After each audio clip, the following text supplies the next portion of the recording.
ఆంధ్రప్రదేశ్ రాష్ట్రంలో జరుగుతున్న తాజా రాజకీయ పరిస్థితుల గురించి మనతో మాట్లాడడానికి వైఎస్ఆర్సీపీ యువ నాయకులు తోట రామ్జీ మనతో ఉన్నారు. వారి మాటలను తెలుసుకునే ప్రయత్నం చేద్దాం. నమస్తే సార్. నమస్తే. సార్ చెప్పండి, ప్రస్తుతం ఆంధ్రప్రదేశ్ రాష్ట్ర రాజకీయాల గురించి ముఖ్యంగా ఏం చెప్తారు? నిరుద్యోగ యువత కోసం ఈరోజు మాజీ కేంద్ర మంత్రి ధర్మేంద్ర ప్రధాన్ రాజీనామా చేశారు. యువత తెలుసుకుంటే ఏదైనా సాధ్యమని మీరు నిరూపిస్తున్నారా? ఏం చెప్తారు ఒక అంశం? ఖచ్చితంగా మీరు దేశ రాజకీయాలే కాదు, మనకి రాష్ట్ర ప్రభుత్వ పరిస్థితి చూసుకున్నా యువత విషయంలో పూర్తి నిర్లక్ష్యం అన్నది కనిపిస్తూ ఉంది. ప్రజలు కూడా గమనిస్తూ ఉన్నారు. మేము కూడా ఎప్పటికప్పుడు రేపన్న రోజున మేము భారీ ఎత్తున ప్రతి జిల్లా కేంద్రంగా తీసుకొని రాష్ట్ర వ్యాప్తంగా ఈ నిరసన కార్యక్రమం అన్నది మేము చేపట్టడం జరిగింది. విద్యార్థి విభాగం తరఫున, అలాగే యువజన విభాగం తరఫున చేయడం జరుగుతుంది. కానీ మేము చేసేది ఈ కార్యక్రమం మా మొదటి కార్యక్రమం కాదు. ఇప్పటికే ఇలాంటి కార్యక్రమాలు చాలా చేసుకుంటూనే వచ్చాం ఈ గత 2-3 ఏళ్ళుగా. అంటే మేము ఊరికనే చేయట్లేదు, మేము చేసేదానికి ఎటువంటి ఫలితం అన్నది మాకు అక్కడి నుంచి కనిపించట్లేదు. మేము ఎంత ప్రశ్నించే ఎంత చేసినా కూడా ఈ ప్రభుత్వం అన్నది బుద్ధి తెచ్చుకొని పనిచేస్తుందేమో అని మేము చూస్తూనే ఉన్నాం తప్పితే ఇదే నారా లోకేష్ గారు కానీ, చంద్రబాబు నాయుడు గారు కానీ, పవన్ కళ్యాణ్ గారు కానీ అసలు పూర్తిగా ఎటువంటి విధంగా కూడా స్పందన లేదు. ఎందుకంటే వీళ్ళకి యువకుల మీద, విద్యార్థుల మీద వీళ్ళకి అసలు ఒక మంచి అభిప్రాయం అయితే లేదు. ఖచ్చితంగా కనిపిస్తూ ఉంది. మీరు అందరూ కూడా చూస్తున్నారు. నీట్ పేపర్ లీకేజ్ విషయంలో ధర్మేంద్ర ప్రధాన్ గారు ఎలాగైతే బాధ్యత వహించి ఆయన రాజీనామా చేశారో, ఇక్కడ కూడా డిఎస్సి విషయంలో తప్పులు ఏదైతే జరిగాయో వాటిని దృష్టిలో పెట్టుకొని శ్రీ నారా లోకేష్ గారు కూడా వెంటనే తక్షణమే రాజీనామా చేయాలని చెప్పేసి మేము యువకులందరూ కూడా కోరడం జరుగుతుంది. ప్రస్తుతం ఆంధ్రప్రదేశ్ రాష్ట్ర రాజకీయాలన్నీ కూడా హాట్ గా కొనసాగుతున్నాయి. ముఖ్యంగా మీ పార్టీ నాయకులందరి పైన అక్రమ అరెస్టులు. శ్రీకాకుళం సంబంధించి మాజీ మంత్రి సీదిరి అప్పలరాజు నుంచి చిత్తూరు వరకు నగరి ఆర్కే రోజా గారు కానీ, బొమ్మన కరుణాకర్ రెడ్డి అయినా పోలీసు నోటీసులు జారీ చేస్తున్నారు. ప్రభుత్వం అధికారంలో వచ్చినప్పటి నుంచి సంక్షేమ వైపు చూడకుండా కేవలం మీ పార్టీనే టార్గెట్ చేస్తుందని భావిస్తున్నారా? ఈ యొక్క అరెస్టుల గురించి యువ నాయకుడిగా మీరేం చెప్తారు? మేము ఇవన్నీ కూడా ఖచ్చితంగా చూస్తూ అయితే ఊరుకోం. ఇక్కడ మన ఆంధ్రప్రదేశ్ రాష్ట్రంలో భారత రాజ్యాంగం అన్నది ఇక్కడ అమల్లో లేదు. కేవలం రెడ్ బుక్ రాజ్యాంగం అన్నది నడుస్తుంది. కాబట్టి ప్రజలంతా కూడా గమనిస్తూ ఉన్నారు. వీళ్ళు కుప్పిగంతులు మహా అయితే ఈ 2 సంవత్సరాలు ఉంటే తర్వాత ఖచ్చితంగా మా జగన్ అన్న ముఖ్యమంత్రి అవుతారు. ఎవరిని మర్చిపోం, ఎవరి లెక్కలకి ఖచ్చితంగా తెలుస్తా అని చెప్పి సందర్భంగా తెలియజేస్తాం. నాన్నగారికి మంచి పేరుంది. పార్టీలకు అతీతంగా చాలా మంది అభిమానులు ఇష్టపడతారు ఉభయ గోదావరి జిల్లాలో. మాజీ ఎంపీగా పనిచేశారు, మంత్రి కూడా పనిచేసిన అనుభవం ఉంది తోట నరసింహం గారికి. రాబోయే రోజుల్లో ఎలా ఉండబోతుంది? 2029లో జగ్గంపేటలో మరలా వైఎస్ఆర్సీపీ జెండా ఎగరబోతుందా, లేదంటే కూటమి అభ్యర్థి మరలా గెలుస్తారా? జగ్గంపేటలో అంటే ఖచ్చితంగా మీరు చూసుకున్నట్టయితే నాన్నగారు ఎప్పుడైతే ఇక్కడ జగ్గంపేట నియోజకవర్గంలో అడుగు పెట్టారో, ఆయన రాజకీయం ఎప్పుడైతే మొదలైందో అప్పటి నుంచి 2004 నుంచి ఇక్కడ కాంగ్రెస్ అన్నదే ఇక్కడ మాకు జగ్గంపేట నియోజకవర్గంలో ప్రభుత్వం ఏర్పడుతుంది. 2004, 2009, 2014లో కూడా కాంగ్రెస్, వైఎస్ఆర్ కాంగ్రెసే ఇక్కడ రావడం జరిగింది. 2019లో కూడా వైఎస్ఆర్ కాంగ్రెస్ రావడం జరిగింది. 2024 ప్రజలందరూ కూడా చూశారు. మరి అందరూ కూడా బయట అందరూ కూడా అదేదో ఈవీఎం వల్ల జరిగిందని చెప్పేసి గెలుపు పొందడం జరిగిందని చెప్పి అందరూ కూడా అనుకుంటున్నారు. మేము కూడా అదే అనుకుంటున్నాం. కానీ ఈ వచ్చే 29లో అంటే మేము ఇప్పుడు కూడా చూస్తున్నాం, ప్రజలందరూ కూడా జగన్మోహన్ రెడ్డి గారు ఉంటే బాగుండు, ఆయన ఉంటేనే బాగుండేది, మా జగన్ బాబు ఉంటేనే బాగుండేది అని చెప్పి చిన్న పిల్లల నుంచి పెద్ద ముసలి వాళ్ళ వరకు కూడా సంక్షేమాన్ని అందించిన ఏకైక వ్యక్తి శ్రీ జగన్మోహన్ రెడ్డి గారు. అలాంటి వ్యక్తి మళ్ళీ మాకు రావాలి, మాకు అలాంటి నాయకత్వం ఉండాలని చెప్పేసి, అలాంటి ప్రభుత్వం ఉండాలని చెప్పి ప్రజలు కోరుకుంటున్నారు. ఖచ్చితంగా ప్రజలే మాకు ఎలాగైతే 2019లో జగన్మోహన్ రెడ్డి గారిని అత్యంత మెజార్టీతో సీట్లతో గెలిపించుకున్నారో అంతకు రెట్టింపుతో ఈసారి 2029లో ప్రజలందరూ కూడా ఇస్తారు. మళ్ళీ జగన్మోహన్ రెడ్డి గారు రెండోసారి ముఖ్యమంత్రిగా చేసుకుంటారు.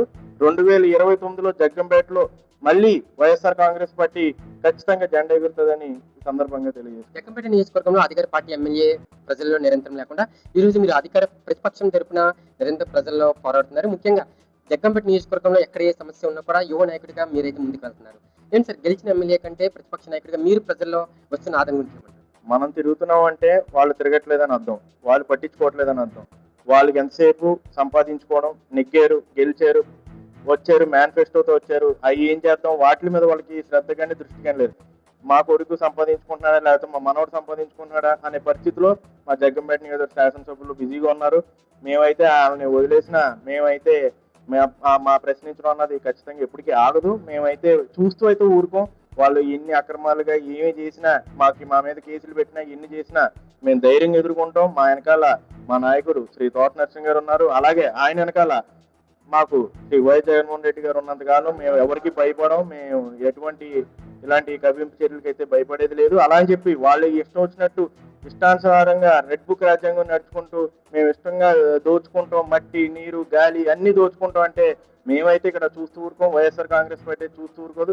ఖచ్చితంగా ఎదురు తిరుగుతాం, ఎదురు దెబ్బ కొడతాం అని ఈ సందర్భంగా తెలియజేస్తాం. నియోజకవర్గాల పునర్జన్మ భాగంగా ఒకవేళ మీకు ఎమ్మెల్యే అవకాశం వస్తే ఎలా ఉండబోతుంది అన్నారు? మీరు ఏమైనా పోటీ చేసే సత్తా ఉందా? ముఖ్యంగా మీరు యువకుడి నుంచి ఆ, పరిణితి కూడా చెందుతున్నారు రాను రాను రాజకీయాల్లో. ఏంటి సార్ ఎలా ఉండబోతుంది అనుకుంటున్నారు ఒకవేళ అవకాశం ఇస్తే? ఆ పునర్విమర్శన మనకైతే ఖచ్చితంగా దాని మీద మనకి డీలిమిటేషన్ మీద మనకు అవగాహన లేదు. అలా అని చెప్పి దాని మీద ఎటువంటి ఆశ కూడా లేదు. ముందు మాకు ఉన్నట్టు ప్రధానమైన లక్ష్యం ఏంటంటే ఇప్పుడు స్థానిక సంస్థలు కానివ్వండి, లేకపోతే రేపు వచ్చే మెయిన్ ఎలక్షన్ కానివ్వండి, మేమైతే జెండా ఎగరేయాలి. జగన్మోహన్ రెడ్డి గారు ఎవరికి సీట్ ఇచ్చినా మేము పార్టీ కట్టుబడి ఉంటాం, ఆ జెండానే మోస్తాం. మాకు ఎంతసేపు శ్రీ వైఎస్ జగన్మోహన్ రెడ్డి గారిని ముఖ్యమంత్రి చేసుకోవాలి. అలా అని చెప్పి ఇక్కడ ఎవరైతే మాకు నాయకులు ఉన్నారో వాళ్ళని గెలిపించుకునే విధంగానే మేము పనిచేస్తాం తప్పితే మేము ఇంకోటి ఆశించడం లేకపోతే ఇంకోటి అని ఉండదు. ఫైనల్ చెప్పండి, ముద్రగడ పద్మనాభం గారు పోరాటానికి మార్పేరుగా చెప్పుకుంటారు. ఆయనకి కేవలం పార్టీలకు అతీతంగా ప్రతి రాష్ట్రంలో, తెలుగు రాష్ట్రాల్లో ఏ ఒక్క ప్రజానీకుడైనా మంచి అభిప్రాయం ఉంది ఆయన పైన. ఈ రోజు ఆయన మరణం అనేది కేవలం మీ వైఎస్ఆర్ కాంగ్రెస్ పార్టీకే కాదు, రాష్ట్ర ప్రజలందరికీ కూడా ఒక దిగ్భ్రాంతి అంశం. ముద్రగడ పద్మనాభం గారి గురించి యువకుడిగా మీరు దగ్గర నుంచి చూసిన సందర్భం కూడా ఉంది. ఏంటి సార్ అటువంటి నాయకుడి గురించి రాష్ట్ర ప్రజలకు మీరు ఏం చెప్పదలుచుకున్నారు? చాలా అండి. వాళ్ళ కుటుంబ సభ్యులతో అలాగే ముఖ్యంగా ముద్రగడ పద్మనాభం గారితో మా కుటుంబానికి చిన్నప్పటి నుంచి కూడా చాలా మంచి సంబంధాలు అయితే ఉన్నాయి. ఆయన కూడా నేను దగ్గరుండి చూశాను. నేను ఆఖరికి నేను ఇంకా ఈ వయసు కూడా కాదు, ఇంకా చిన్నగా నేను ఇంకా చిన్నపిల్లలు అప్పుడు ఇంకా ఇంటర్ 10th క్లాస్ చదివేటప్పుడు ఎప్పుడు 10 ఏళ్ళ క్రితం కూడా నేను వెళ్ళిన అంటే మా నాన్నగారు వీళ్ళు వెళ్తే పోనీ ఏదో పదవికి గౌరవించో వయసు గౌరవించో లెగిసి నుంచోవడం వేరు. నేను వెళ్ళినా కూడా ఆయన లెగిసి గౌరవించి బయటకు వచ్చి నన్ను మళ్ళీ ఇలా చేపట్టుకుని దగ్గర తీసుకొని మాట్లాడి అంటే ఆయన సంస్కారం గురించి చెప్తున్నాను. ఆయన ఎంతసేపు ఒక కాపుల కోసమో లేకపోతే ఒక ఉద్యమాల కోసం పేరు పెట్టిన కాదు, ఒక విలువలుగా కూడిన వ్యక్తి. చాలా అంటే చాలా ఆయన దగ్గర నేర్చుకోవాల్సిన ముఖ్యంగా యువకులు నేర్చుకోవాలి. ఆయన దగ్గర ఒక కమిట్మెంట్ అంటే ఒక ఉద్యమంలో ఉండే స్ఫూర్తి లేకపోతే కమిట్మెంట్ అందరూ కూడా తీసుకొని ముందుకు వెళ్ళాలి. అంటే అలాంటి గొప్ప వ్యక్తి మన మధ్య లేకపోవడం అనేది చాలా తీరని లోటు. ఆ లోటుని ఎవరు కూడా తీర్చలేరు. ఈ జిల్లాలో ఈ రాష్ట్రంలోనే తెలుగు ప్రజలందరూ కూడా ఆయన్ని ఇప్పుడు మీరే చూస్తున్నారు, కొన్ని వేలాల్లో లక్షల్లో జరుగుతుంది. అలాగే ఇప్పుడు మేము కిర్లంపూడిలో కూడా 1వ తారీఖున ఆగస్టు 1వ తారీఖున కూడా మేము సంతాప సభ ఏర్పాటు చేసుకోవడం జరుగుతుంది. చాలా భారీ స్థాయిలో 15,000 నుంచి 20,000 వరకు జనాలు వచ్చే విధంగా మాకు తెలుస్తుంది. కాబట్టి ఆ అరేంజ్మెంట్లో కూడా మేము ఉన్నాం. ఖచ్చితంగా పద్మనాభం గారికి ఎంత ఎక్కువ చేసినా చాలా తక్కువే. కాబట్టి అలాంటి మహనీయుని కోల్పోవడం మేము చాలా దురదృష్టంగా భావిస్తూ ఆ మహనీయుడికి మా నివాళులు అర్పిస్తూ మా జగ్గంపేట నియోజకవర్గ తరఫున అలాగే వాళ్ళ కుటుంబ సభ్యులకి మా ప్రగాఢ సానుభూతి ఎప్పుడు ఉంటుందని తెలియజేస్తాం. 2029లో తోట నరసింహ గారిని మంత్రిగా చూసే అవకాశం ఉందంట.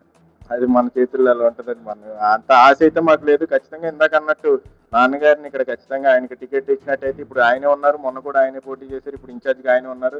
భవిష్యత్తులో ఆయనే రేపు మనకు అభ్యర్థిగా ఉంటారు. ఖచ్చితంగా ఆయన మంచి మెజార్టీతో గెలిపించుకునే విధంగా మేము పనిచేస్తాం తప్పితే ఏదో మంత్రి వస్తుందనో అది వస్తుందనో కాదు. మాకు ఆశ అయితే లేదు. నేను చెప్పింది ఒకటే, మా ఒకే ఆశ రేపు 29లో వచ్చే ఎన్నికల్లో వైఎస్ఆర్ కాంగ్రెస్ పార్టీ జెండా ఎగరాలి.